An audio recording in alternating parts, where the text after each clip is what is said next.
n'ekitundu n'emitwalo 10 kyekitegeeza kimu ku 10 eky'abakyala abali mu myaka egizaala balina ekirwadde kino.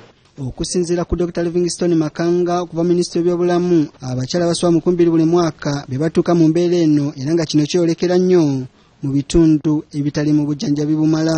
Tukunze districts n'amalwaliro mu ggwanga lyonna okulaba nti tuwa obujjanjabi eri omukyala ali olubuto ng'abufuna mangu aleme okufuna kirwadde kino, era n'abasawo nga batendekeddwa okulaba nti omukyala bw'abanga ali mu kuzaala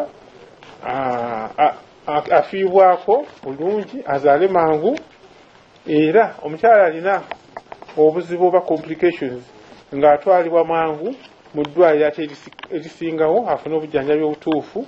Ministry egamba nti yongedde okuteeka abasawo abakugu malwaliro ga gavumenti bannansi basobola okufuna obujjanjabi. Ministry efunye abasawo abalala beetadde mu malwaliro ng'aba midwife abazaalisa.